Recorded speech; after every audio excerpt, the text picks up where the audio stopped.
நம்மை போல எலும்பு நரம்பு ரத்தம் சதை பசி உறக்கம் கனவு கண்ணீர் கொண்ட சக மனிதர்கள் எவ்வளவு தூரம் இந்த மண்ணிலே நசுக்கப்படுகிறார்கள், ஒடுக்கப்படுகிறார்கள், ஒதுக்கப்படுகிறார்கள் என்பதை உணர்த்துகிற ஒரு ஒப்பற்ற திரை காவியம்தான் இந்த நந்தன். ஒரு தம்பி படம் எடுத்தாலே வருவேன், எல்லா தம்பியும் சேர்ந்து எடுத்திருக்கான்.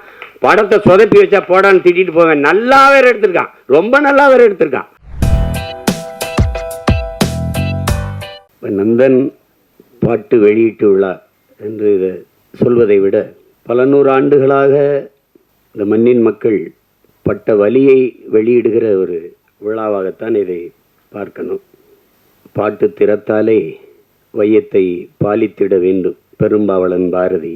பன்னொன்று பாடடி இன்பக் கற்கண்டு பரிமாறு துயர் தீரும் இது நல்ல தொண்டு என்று பாவேந்தன் பாரதிதாசன்.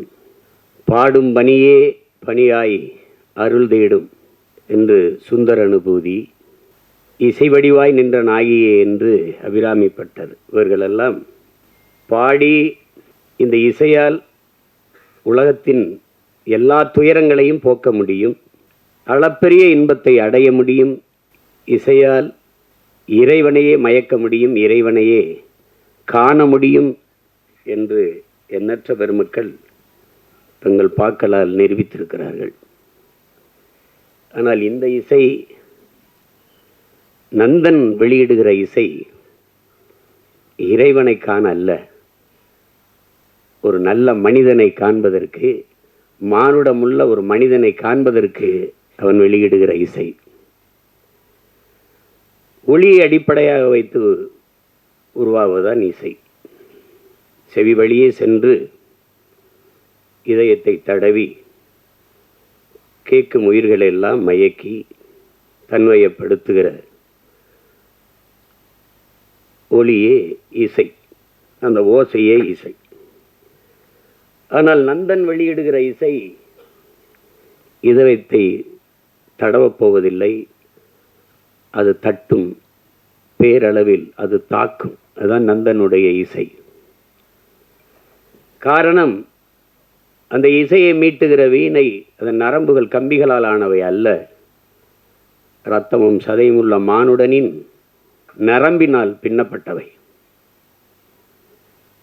செத்துப்போன மாட்டின் தோளிலிருந்து எடுத்து செய்யப்பட்ட பறையின் இசை அல்ல, உயிரோடு இருக்கிற மனிதனின் தோலை உரித்து உருவாக்கப்பட்ட பறையின் இசை.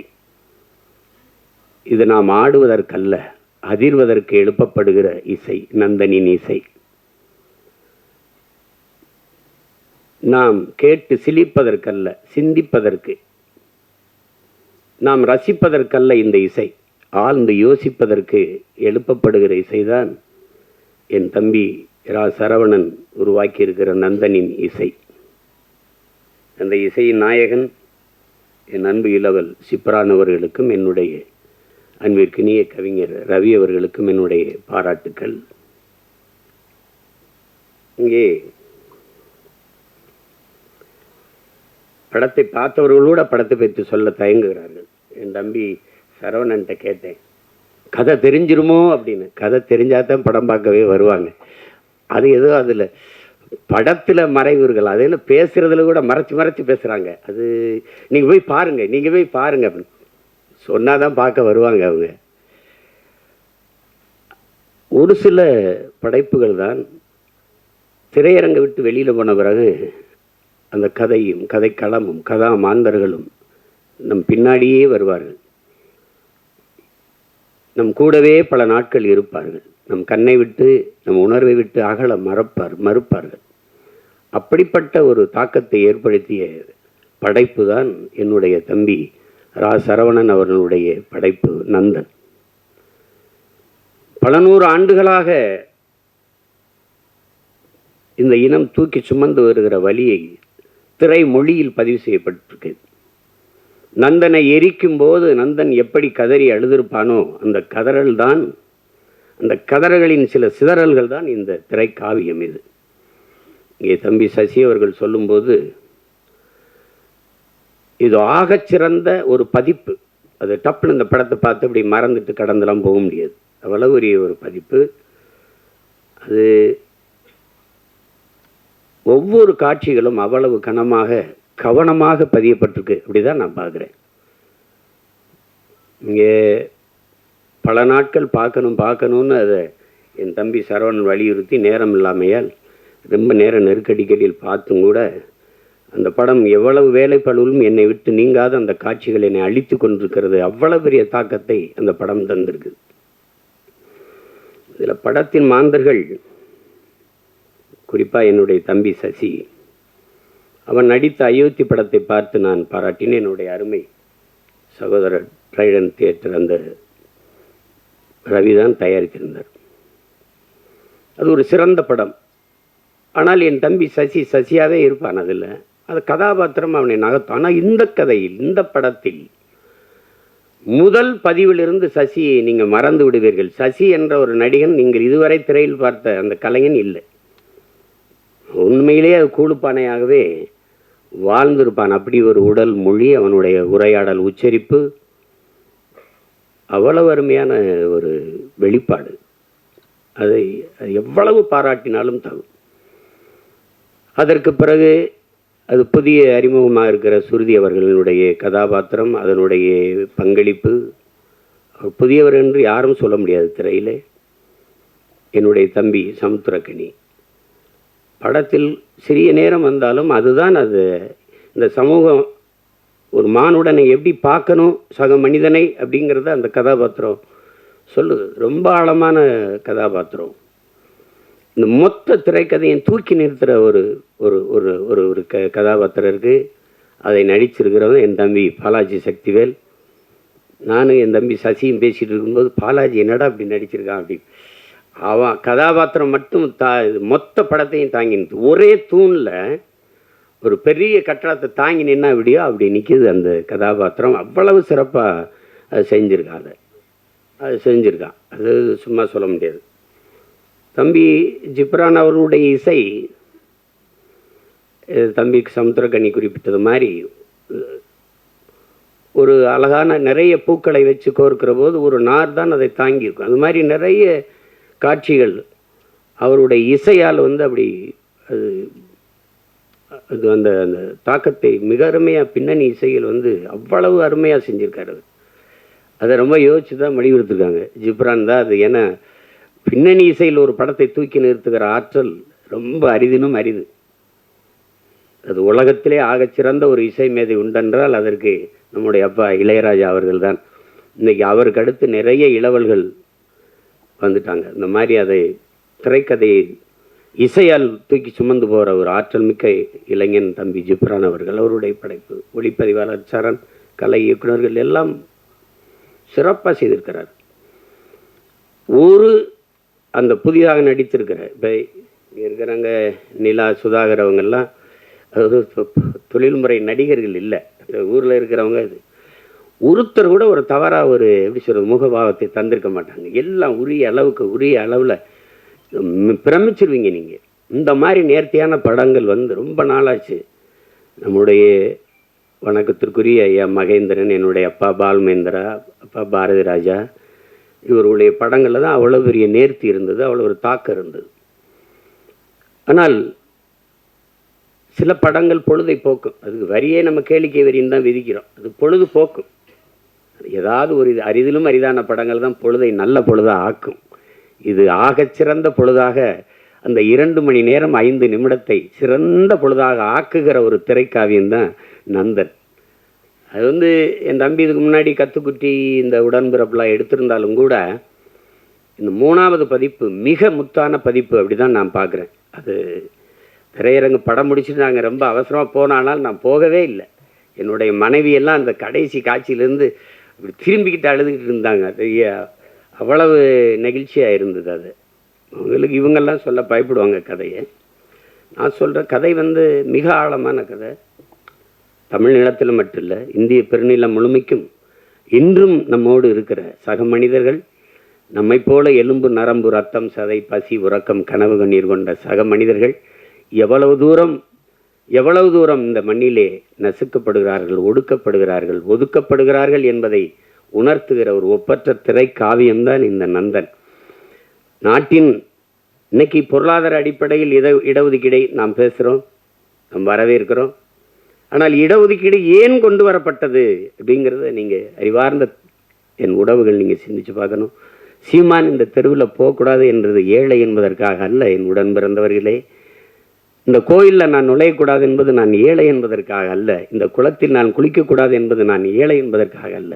நான் இழிமகன், ஈன சாதி, தாழ்ந்தவன், தீண்டத்தகாதவன் என்பதற்காக. எதன் பொருட்டு இங்கே எனக்கு கல்வி, வேலைவாய்ப்பு, அரசியல் அதிகாரம் மறுக்கப்பட்டதோ அதன் பொருட்டே அது கொடுக்கப்பட வேண்டும் என்பதற்காக உருவாக்கப்பட்ட ஒன்றுதான் வகுப்பு வாரி பிரதிநிதித்துவம்.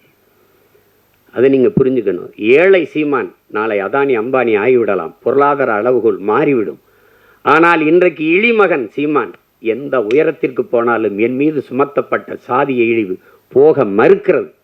அதற்கு சான்று சீமான் அல்ல, இந்த நாட்டின் முதல் குடிமகன் president of India Ramnath Kovind கோயிலுக்கு வெளியே ஒரு மரத்து நிழல்லே குடும்பத்தோட யாகம் வளர்த்து கும்பிட்டு போனது இன்னும் இருக்கு. வரலாற்று நிகழ்கால நிஜம். நாட்டின் முதல் குடிமகள் Draupadi Murmu president of India, நாட்டின் பிரதம அமைச்சர் மாண்புமிகு ஐயா நரேந்திர மோடி ஒரு நாற்காலியிலே, ஐயா அத்வானி ஒரு நாற்காலியிலே அவர் வீட்டு வாசலில் அமர்ந்து பேசுகிறார்கள். அந்த அருமை பெருமகள் அந்த ஓரத்திலே கைகட்டி நின்று கொண்டிருக்கிறாள். Citizen of president of India.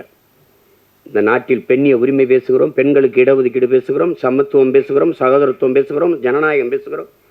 நாட்டின் முதல் குடிமகள், இந்திய நாட்டின் பிரதமர், இந்திய நாட்டின் பிரசிடென்ட் ஆஃப் இந்தியாவுக்கே அந்த நிலைமை என்றால் சாதாரண ஊராட்சி மன்ற பிரசிடென்ட் தலைவருக்கு என்ன நிலைமை இருக்கும் என்று என் அரும் தம்பி தங்கைகள், என் உடன் பிறந்தார்கள், சிந்திச்சு பாருங்க. இன்றைக்கும் கொடியேற்ற முடியாது. இங்கே எத்தனையோ மாமன்றங்களில் மாநகர மாமன்ற உறுப்பினர்கள் இருக்கிற அவையிலே தாழ்த்தப்பட்டவர்கள் இருப்பதற்கு இருக்கை போடப்படவில்லை என்பது இன்றும் நிகழ்கிறது. உயர் சாதிக்காரன் சுடுகாட்டு வழியே தாழ்ந்தவன் ஒருவன் இறந்து போனால் அவன் பிணத்தை எடுத்துட்டு போக முடியாது. எங்கோ அல்ல, நாகப்பட்டினத்தில் நிகழ்ந்தது. கோயிலுக்குள் நுழைய முடியாது, திறந்து போய் கும்பிடடா என்று சொல்ல ஒருத்தனும் இல்லை. பூட்டை போட்டு சாவி எடுத்துக்கிட்டு வர ஆள் இருக்கு. ஏன் சிவனே நந்தனார் சரித்திரத்திலே 63 நாயன்மார்களில் ஒருவன் பறையன்.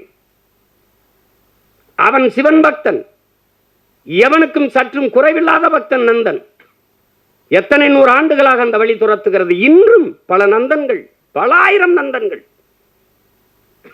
நந்தன் வெளியிலே 63 நாயன்மார்களில் ஒருவன் சிவன் கோயிலுக்கு வெளியிலே சிவனை வழிபட தவிக்கிறான். எல்லோரும் உள்ளே. நந்தி அங்கே நிற்கிறது, சிவனை வழிபட மறைக்கிறது. நந்தனுக்கு சிவன் தெரியாமல் நந்தி மறைக்கிறது. அதை பார்த்த சிவன் நந்தியை நகர்த்தி வைத்தான் என்பது வரலாறு, கதை. அப்போது என்ன கேட்க தோண்டும்? எந்த ஒரு மானுடனுக்கும் ஒரு கேள்வி எழும் இல்லையா? நந்தியை நகர்த்தி வைத்த சிவன் நந்தா உள்ளவாடா என்று ஏன் கூப்பிடல? இந்த கேள்வி எழுமா இயலாதா? அப்ப இறைவனுக்கும் தீண்டாமை இருந்ததா? நீனும் சாதிய பாகுபாடு பார்த்தாயா? பாருங்க, இந்த கேள்விதான் படம், நந்தன் படம். சாதிய இழிவை துடைத்தெறிய போராடாமல் இருப்பதை விட செத்து ஒழிவதே மேலானது. அண்ணல் அம்பேத்கர். இந்த வார்த்தையில வலி இருக்குதா? அதை உணர முடியுதா? என்னைக்காவது என் உடன் பிறந்தவர்களை, நீங்கள் இருந்து சாப்பிட்டு எழுந்த இடத்தை தண்ணீர் விட்டு கழுவியதை நீங்கள் பார்த்தது உண்டா? இந்த தெருவிலே நீ நடக்கக்கூடாது, இந்த கோயிலுக்குள் வரக்கூடாது என்று சொன்னதை நீங்கள் கேட்டதுண்டா? தோல் மேலே கையை போட்டு நீங்கள் என்ன சாதி என்று தெரிந்து கொள்வதற்கு நீங்கள் என்ன ஆளுகை என்று கேட்டதை நீங்கள் என்னைக்காவது அந்த வழியை உணர்ந்திருக்கிறீர்களா? உங்களை அழைத்து கொண்டு போய் உங்கள் அப்பா பேர் என்ன, உங்கள் ஊர் என்ன, உங்கள் அப்பா என்ன வேலை பார்க்கிறார், எந்த தெருவில் வாழ்கிறீர்கள், எதற்கு, நீ என்ன சாதி என்று கண்டறிவதற்கு இந்த வழியெல்லாம் நீங்கள் அனுபவித்தது உண்டா? இந்த குளத்தில் நீங்கள் குளிக்கக்கூடாது என்று சொல்லதுண்டா? தண்ணீரை வாய் வைத்து குடிக்கக்கூடாது, அண்ணாக்கத்தான். அது சுகாதாரம். இன்னைக்கு அண்ணாக்க எல்லாரும் குடிக்கிறது வேறு. இரட்டை குவளை முறை, அதெல்லாம் பார்த்தது உண்டா நீங்க? ஒவ்வொரு சாதிக்கும் ஒரு முடிதிருத்துகிறவர் உண்டு, பார்த்து உண்டுவா? சலவை தொழிலாளி இந்த சாதிக்கு விழுக்கிறவர் தனி. இந்த குளத்தில் தான் குளிக்கணும், மாறி குளிச்சனா குளம் விழும். இதெல்லாம் எங்க இருக்குன்னு நினைக்காது, இன்னும் இங்க இருக்கு, இன்னும் இருக்கு. எத்தனை ஊராட்சி மன்ற தலைவர்கள் இந்திய நாட்டின் விடுதலை கொடியை ஏற்ற முடியாமல், கொடி விடுதலை கொடி, ஆனால் அவன் பெற்றிருக்கிறானா? சத்துணவு ஆயா தாழ்த்தப்பட்ட மகள், அவள் சமைத்து போட்டதை சாப்பிட மாட்டோம் என்று எத்தனை பிள்ளைகள் சாப்பிடாமல் போனது இல்லையா? அரசு சாப்பிட வைக்கிறதுக்கு என்ன முயற்சி? அவளை பணியிட மாற்றியதுதான் இன்றும் இங்கே நிகழ்கிறது. உடன் பிறந்தவர்களே, நாகப்பட்டினத்தில் சுடுகாட்டு வழி எடுத்துட்டு போக முடியல, சுடுகாட்டு வழியே. ஆனால் மாவட்ட ஆட்சியர் அங்க போனார். நீங்க எடுத்துட்டு போங்க, நான் பாப்போம்னு சொல்லல, மாற்று வழிதாரம் அங்க கொண்டு புதைச்சுக்கிறங்க. இதுதான் இன்னும் இருக்கிற நிலைமை. அப்ப அதிகாரத்துக்கிட்டே தீண்டாம இருக்கு, பாகுபாடு இருக்கு. அடித்தட்டு மக்கள் என்ன செய்ய முடியும்? அது இன்னும் அந்த நந்தனை எரித்த தீ இன்னும் எரிந்து கொண்டுதான் இருக்கிறது. அதை தான் இந்த படம் வலியுறுத்துது. நீங்க சாதியை ஏற்றதாள்களை வைத்துக் கொண்டு சமூக முன்னேற்றம் மேம்பாடு என்று பேசுவது மலக்குழியின் மேலே நீங்கள் போடுகிற மல்லிய பந்தலுக்கு சமம்ங்கிறாரு இந்த அம்பேத்கர். அதான் இங்க நடக்குது, இன்னும் நடக்குது. ஆனால் நம்ம சகோதரத்துவம் பேசுவோம், சமத்துவம் பேசுவோம். இந்திய அரசியலமைப்பு சட்டம் கொடுத்தது தமிழ்நாட்டுக்குள்ள 42 தொகுதி ஆதி குடிகளுக்கு, 2 தொகுதி பழங்குடி. ஆனால் அரசியல் அமைப்பு தந்ததை தவிர இந்த கட்சிகள் கொடுத்தது எத்தனை? ஒண்ணும் கிடையாது. அந்த முறை மட்டும் இல்லை என்றால் ஒருவன் கூட ஒரு சீட்டு கொடுத்துருக்க மாட்டான். இந்த காலத்திலையும் பொது தொகுதிக்கு நிறுத்துறதுக்கு, பொது தொகுதிக்கு ஆசைப்படக்கூடாதுன்னு சொல்றதெல்லாம் இருக்கத்தானே செய்யுது. மொத்தமா வச்சு செதுக்கி தள்ளிட்டான் 2 மணி நேரம் 5 நிமிஷத்துல மொத்தமா. அதாவது ஒரு பெரிய பெரிய அரசியல் பொது மேடையில் பேச தயங்குறதை திரைமொழியில் மொழிபெயர்த்ததுக்காகவாது என் தம்பி சரவணன் போற்றத்தக்கவன், பாராட்டப்படத்தக்கவன். யாரும் இந்த படத்தை தயாரிக்க மாட்டாங்கன்னு அவனுக்கு தெரியும். இந்த கதையை சொன்னா ஏத்துக்க மாட்டான், பயப்படுவான். ஆனால் பயப்படாம துணிஞ்சு அவன் என்ன பெரிய கோடீஸ்வரனை பிச்சை எடுத்து அங்க 1000 வாங்கியிருப்பான், இங்க 2000 வாங்கியிருப்பான், இங்க 1 லட்சம் வாங்கியிருப்பான், 50,000 இருப்பான். அதை சேர்த்து வச்சு குருவி சேர்த்த மாதிரி வச்சு இந்த படத்தை எடுத்துட்டான். அந்த படத்தை எவ்வளவு திறமை இருந்தாலும் வாய்ப்பில்லை என்றால் அது வெளிப்படாது. ஆனால் இவ்வளவு ஒரு அற்புத திரைப்படத்தை கொண்டு போய் சேர்க்கிறேன்னு துணிந்து வந்த இந்த மகன் ரவி, ட்ரைடன் ஆர்ட்ஸ் ரவி, எவ்வளவு நாளும் பாராட்டலாம். நெருக்கடியான நேரம் தான். நட்புக்காக என் தம்பி சமுத்திரக்கனி எல்லாம் அவன் 3 நாள் தேதி வாங்கினா, ஆனா ஒரே நாள்ல நடிக்க வச்சு மொத்த காட்சி எடுத்துட்டு அனுப்பியிருக்கான். இப்ப நான் நேற்று ராத்திரி இரவுல இறங்கி இப்போ போகணும், திருப்பி உடனே போய் இரவில் எனக்கு மதுரையில் பொதுக்கூட்டம், திருப்பி போனாலும் என் தம்பிகள் மேலே நான் வச்சிருக்க பேரன்பு. ஒரு தம்பி படம் எடுத்தாலே வருவேன், எல்லா தம்பியும் சேர்ந்து எடுத்திருக்கான். படத்தை சொதப்பி வச்சா போடான்னு திட்டிட்டு போவேன். நல்லா வேற எடுத்திருக்கான், ரொம்ப நல்லா வேற எடுத்திருக்கான். அவன் கூட்டி வரல சரவணை, படம் என்னை அழைத்து வந்திருக்கு, நீ பேசு, படத்தை பற்றி பேசு. எல்லாரும் அற்புத பங்களிப்பு. ஒழிப்பதெல்லாம் சின்ன சின்ன பசங்களா இருக்கிறாங்க. திறம்பட்ட ஆளுமை எல்லாருமே வெளிப்படுத்திருக்காங்க. அதுல குறிப்பா நான் பொறாமைப்பட்டது ஒன்று இருக்கு. என் தம்பி சமுத்திரக்கனியின் கதாபாத்திரம், அந்த காட்சி அவன் நடிச்சு அந்த ஒரு நாளை எனக்கு கொடுத்துருக்க கூடாதாடா அப்படின்னு சரவணனை திட்டினேன்.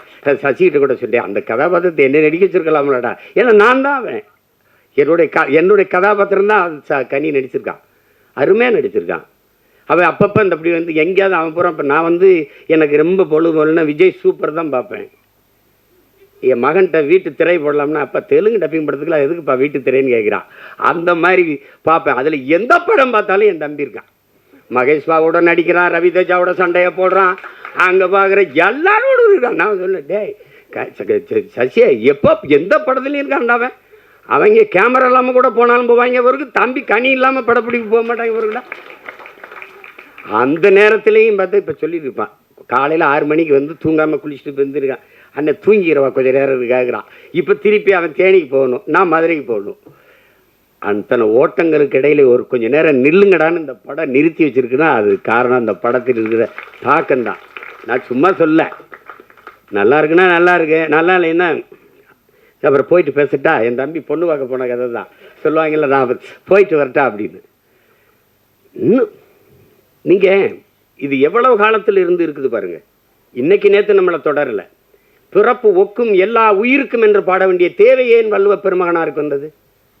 பகுத்துண்டு பல் உயிர்கள் ஓம்புக என்று ஏன் சொல்ல வேண்டிய அவசியம் வந்தது? சாதி இரண்டொழிய வேறில்லை சாற்றுங்கால் நீதி வழிவா நெறிமுறையில் மேதினியில் இட்டோர் பெரியார் இடாதார் இழிகுலத்தோர் பட்டாங்கில் உள்ளபடி என்று பாட வேண்டிய அவை பெருமாட்டிக்கு ஏன் வந்தது? பறச்சியாவதேதடா பணத்தியாதேவதா இறைச்சி தோல் எலும்பிலே இலக்கமிட்டு இருக்குது என்று பாட வேண்டிய சித்தர் சிவாக்கிற்கு ஏன் வந்தது? எதுக்கு வருது? யாரு மேல கீறினாலும் ரத்தம் ஒண்ணுதான், ஆக மொத்தம் நீ நானும் 10 மாதம் தான். தாத்தா பட்டுக்கோட்டைக்கு ஏன் வந்தது? சாதிகள் இல்லையடி பாப்பா குல தாழ்ச்சி உயர்ச்சி சொல்லால் பாவம் நீதி உயர்ந்த மதிகல்வி அன்பு நிறைய உடையோர் மேலோங்கிறான். யாரு? பாரதி. என்னையெல்லாம் கேட்பான், பாட்டன் பாரதிங்கிற, அப்படி சீமானுக்கு எப்படி பாரதி பாட்டன் ஆயிட்டா அப்படின்னு. இப்போ வெறிவர் மல்லையா, பெரியாரது எல்லாருக்கும் தந்தையா இருக்கும்போது பாரதி எனக்கு பாட்டனா இருக்கிறதுல என்ன உங்களுக்கு பிரச்சனை? என்ன பிரச்சனை? சோனியா காந்தி அன்னையா இருக்கும்போது பாரதியும் எனக்கு பாட்டனாவும் ஊவேசா எனக்கு தாத்தாவா இருக்குல்ல, என்ன பிரச்சனை? சாதிகள் இல்லையடி பாப்பா என்று பாடியவனை பாப்பான் என்று சொல்லிக் கொடுத்தவன் எவங்க? எப்படி இருக்கு? ஆழ்ந்து போங்க, வலிக்கும், இறங்குங்க. நான் இப்படித்தான், என் வீட்டு வாலி விழுந்துருச்சுன்னு தான் கிணத்துக்குள்ள குதிச்சேன். மூழ்கி போகும்போது என் பரம்பரையே உள்ள கிடக்குன்னு தெரிஞ்சு முதல்ல என் வாலி எடுக்கத்தான் இறங்கினேன் நான் கிணத்துக்குள்ள. அது உலக பாருங்க, இருட்டறையில் உள்ளதடா உலகம், சாதி இருக்கின்றதென்பானும் இருக்கின்றானே என்றான் புரட்சி பாவலன். பாருங்க, தமிழுக்கு அமுதன் என்று பேர், அந்த தமிழ் இன்பத்தமிழ் எங்கள் உயிருக்கு நேர்னு பாடிய பாரதிதாசன் புரட்சி பாவலன். தமிழ் வளர்த்தல் ஒன்று, சாதி ஒழித்தல் மற்றொன்று என்று பாடல. சாதி ஒழித்தல் ஒன்று, நல்ல தமிழ் வளர்த்தல் மற்றொன்று. நான் முதல்ல ஒழிக்கணும்டா சாதி. என்ன கடவுள் வரி, சமய வரி, கண்ணன் நிகர் தமிழுக்கு நோய் நோய் நோயே, இடை வந்த சாதி எனும் இடர் ஒழிந்தால் ஆள்வது நம் தாய் தாய் தாயேன்னா அதை ஒழிக்கணும்டா அப்படின்னா. அப்புறம் எங்கிட்ட சகோதரத்துவம், சமத்துவம், ஜனநாயகம் ஏன் பேசுற? ஏன் பேசுற? மக்கள் அப்படி இருக்கானா? இல்ல. அயோத்தியில ஒரு பொது தொகுதியில் அகிலேஷ் யாதவ் ஒரு தாழ்த்தப்பட்ட தமிழ் ஒரு மகனை நிறுத்தி பொது தொகுதியில் வென்றான். மக்கள் சரியாக இருக்கான். 21 தேர்தலில் 16 இடங்கள் பொது தொகுதியை கொடுத்த ஆதி தமிழ் குடிகளுக்கு. என்னாரும் சொந்தங்களை உங்கள்கிட்ட சொல்றேன், நீங்க வேணா எடுத்து புள்ளி வரங்களை பாருங்க. நான் பொது தொகுதியில் ஆதி தமிழ் பிள்ளைகளை நிறுத்திய இடத்தில் தான் எனக்கு வாக்கு அதிகம். நீங்க எடுத்து பாரு வேணா புள்ளி விவரங்களை. அப்ப மக்கள் சரியா இருக்காங்க, நீ சரியா இல்ல.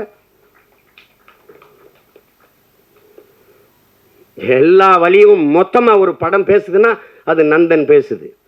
அந்த படத்துக்கு பேர் பொருத்தம் அப்படி இருக்கு. நந்தனார் சரித்திரம் நீங்க அது பார்த்துருக்க முடியும். இப்போ அப்போல்லாம் நாடகமாக கூட வந்துச்சு, இப்போ இல்லை. அதுதான் அந்த நந்தனை எரித்த தீயில் ஒரு ஒரு கொஞ்சம் எடுத்துகிட்டு வந்து தான் எரிய விட்டுருக்கான் என் தம்பி. அந்த நந்தனில் கைரேகை வச்சுருக்கான் பாருங்க. கல்வி அறிவற்ற சமூகம், படிக்க பள்ளிக்கூடம் கல்வி என்ன சொல்றது, கல்வி வரவே மறுத்த சமூகம் நாங்கள். SC ST schedule tribes, SC Paraiyar Devendrar எல்லாருக்கும் இடஒதுக்கீடு இருக்கு. 18 விழுக்காடுங்கிறீங்க. முதல்ல எஸ்டிக்கு கம்யூனிட்டி சர்டிபிகேட் இருக்கா? சாதி சான்றிதழ் இருக்கா? ஆதி தமிழ் குடி குறவருக்கு இருளருக்கு சாதி சான்றிதழ் இருக்கா? இல்ல. திருவண்ணாமலை மாவட்டத்தில் இல்லாம போராடும் போது இங்கிருந்து நான் வண்டி எடுத்துட்டு போய் அந்த மக்களோடு உட்கார்ந்து பள்ளிக்கூடத்தை விட்டு கர்ப்பிணி பெண்கள் வேலைக்கு போகாம அந்த குறவர் குடி மக்கள் உட்கார்ந்து அவங்களோட உட்கார்ந்து போராடி 3000 பேருக்கு சாதி சான்றிதழை நான் பெற்றுக் கொடுத்திருக்கிறேன் என்றால் அப்ப எந்த நிலைமையில் அவன் மக்கள் இருக்கான்? சாதி சான்றிதழ் இல்லாதவன் என்ன சலுகையை பெற முடியும்? ரேஷன்ல அரிசி போடுறான், சரிதான். ரேஷன் கார்டுல தானே வாங்க முடியும், கார்டே இல்லையே. அந்த மக்களின் வழியை நீங்க அது பார்த்தாதான் தெரியும். அனுபவிச்சானது என்ன தெரியும்? நமக்கு எல்லாமே செய்தி தான். விவசாயி செத்தாலும் செய்தி தான், நமக்கு மீனவன் செத்தாலும் செய்தி தான், எல்லாமே நமக்கு செய்தி தான். ஆனால் இந்த படத்தை பார்த்துட்டு அப்படி கடந்து போக முடியாது. பத்திரிகை இதழியல் உறவுகளுக்கெல்லாம் போட்டு காமிச்சாரா இல்லையான்னு தெரியல. நீங்கள் பார்க்கும்போது நான் பேசுகிற அந்த உணர்வு உங்களுக்கு புரியும். இது அது அவ்வளவு சிறந்த ஒரு படைப்பு. அதுக்கு எடுக்கிறதுக்கு ஒரு அசாத்திய துணிவு வேணும். கதைக்களத்தை முதல்ல உள்வாங்கணும். அந்த கதாபாத்திரங்களை அந்த திரைக்கதை அவ்வளவு செறிவா அவர் அந்த வழியை ஏற்படுத்துகிற அளவுக்கு செதுக்கிட்டு அப்படி ரொம்ப அசாத்தியமான ஒரு படைப்பு. சமீப காலத்தில் ஒரு நீங்கள் தெருவில் நடந்துக்கிட்டே போகும்போது ஒரு அழகான ஒரு இடத்த பார்த்தா நின்று கொஞ்சம் நேரம் பார்ப்பீங்கள்ல, அப்படி எத்தனையோ படம் பார்த்து நீங்கள் கடந்து போனாலும் நந்தன் படத்தை கொஞ்சம் நேரம் நின்று அப்படி பார்ப்பீங்க. அப்படி ஒரு தாக்கத்தை ஏற்படுத்தக்கூடிய படம். அதுங்க நம்ம இன்னைக்கு இல்லை, எத்தனை முன்னோர்கள் நம்ம முன்னோர்கள் பாடியிருக்காங்க சாதி இழிவு தீண்டாமை கொடுமைக்கு. சாத்தா முத்துராமலிங்கத்தவர் அவர்களே இன்னைக்கு இல்லை, அந்த சாதியவாதியாக தான் இந்த சமூகம் பார்க்குது, போட்டு அப்படி கட்டமைக்குது. சாதிய எண்ணம் கொண்டவன் அரசியலுக்கு வந்தால் நாடு நாசமாகி முடியும் பேசுனது அவர் தான். சாதிய சிந்தனை கொண்டவன் இறைவனையே வழிபட அருகதை அற்றவன் அவர் தான். உன்கிரகை உயர்ந்தது உழைக்கிறகை தாழ்ந்தது என்கிற எண்ணம் எவருக்கும் இருக்கக்கூடாது. இறைவனுக்கு முன்பே 2 கையும் இணைத்துத்தான் வணங்குகிறோம் என்று சொன்னதும் அவர்தான். பிறப்பில் இல்லை தாழ்ந்தவன் உயர்ந்தவன். அவன் பெற்றிருக்கிற கல்வி அறிவு, அவனுடைய தனி மனித ஒழுக்கம், செயல்பாடுகள், இதை வைத்துத்தான் ஒருவன் உயர்ந்தவன் தாழ்ந்தவன் என்று. இதுதான் அம்பேத்கர் சொல்றார். நான் குடிக்க மாட்டேன், மதம் இருந்த மாட்டேன், மனைவி தவிர வேற ஒரு பெண்ணை நினைக்க மாட்டேன், ஊழல் வர மாட்டேன், லஞ்சம் வர மாட்டேன். இந்த சமூகம் ஒழுக்கத்திற்கு என்னென்ன வரையறை வைத்திருக்கிறதோ அதையெல்லாம் கடைபிடித்து வாழ்கிற நான் இளிமகன், தாழ்ந்த சாதி. இந்த சமூகம் எதையெல்லாம் தவறு என்று போய்த்திருக்கிறதோ, ஒழுக்கக்கேடு என்று போய்த்திருக்கிறதோ அதையெல்லாம் செய்கிற ஒருவன் உயர்ந்த சாதி என்று பிறந்ததினாலேயே அவன் உயர்ந்தவன் என்று சொல்கிறாய். இது எப்படி ஏற்கிறதுங்கிறது? நீங்களே சொல்லுங்க, இது எப்படியா இருக்கிறது? எப்படியா இருக்கிறது? எங்க அண்ணன் கமலஹாசன் என்கிட்ட பேசுனது இருக்கு தனிப்பட்ட முறையில். நான் குளிக்காம ரெக்கார்டிங் தேட்டர் போவேன் தம்பி. நான் கறி சாப்பிடுவேன், நான் அசைவ உணவு சாப்பிடுவேன், சாமி கும்பிட மாட்டேன். பாருங்க, இது எங்க அண்ணன் கமலஹாசன் எதுக்கு சொல்ல வர்றாரு.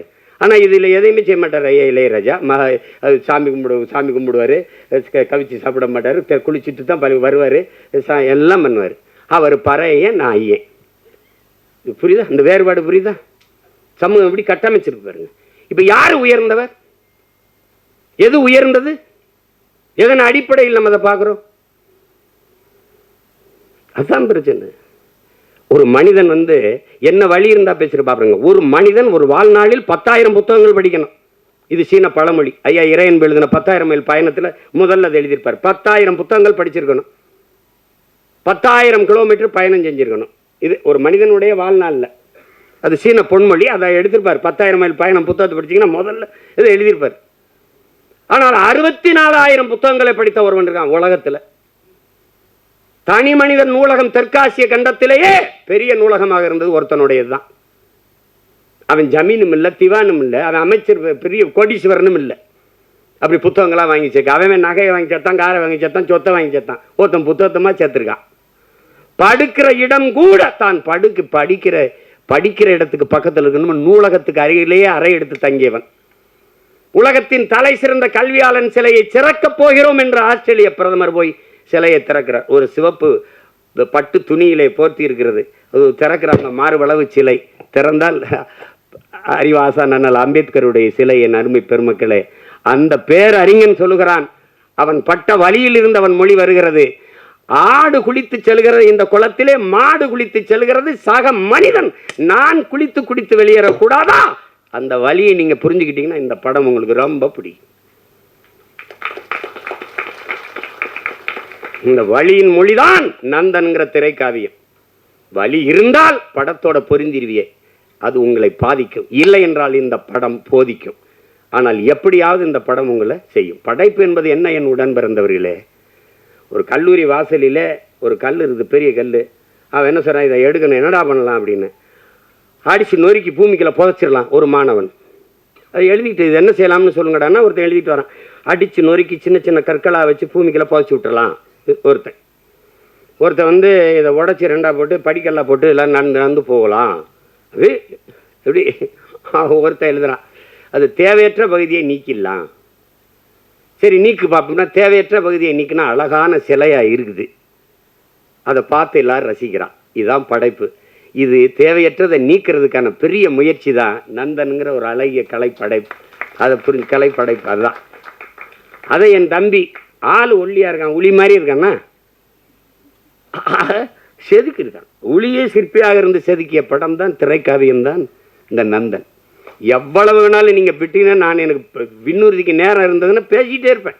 அவ்வளவு தாக்கத்தை என்னுள்ள ஏற்படுத்திய ஒரு திரைக்காவியம் நந்தன். அயோத்தியிலே இதே தான். ஆனால் அந்த திரையரங்க வாசலில் தான் பேச முடிஞ்சது, இது மாதிரி பேச வாய்ப்பு இல்லை.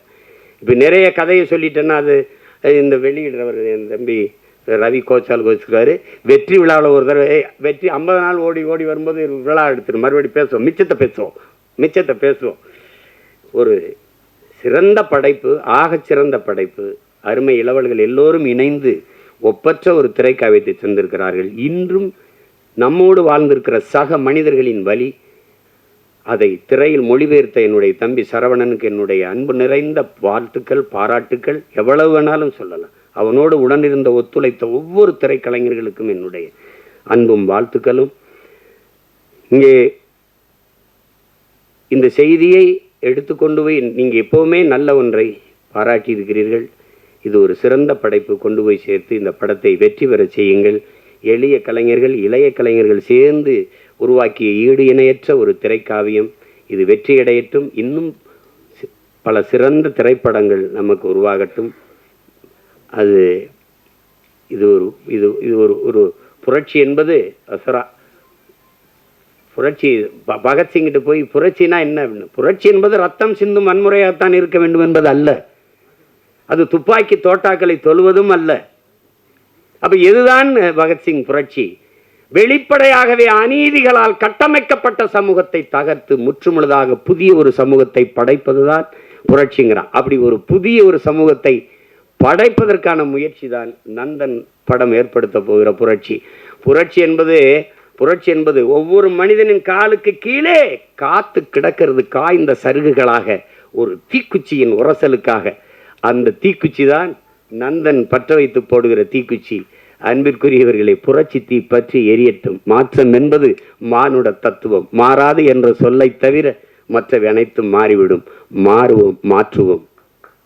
புரட்சி ஓங்கட்டும். வாழ்த்துக்கள்.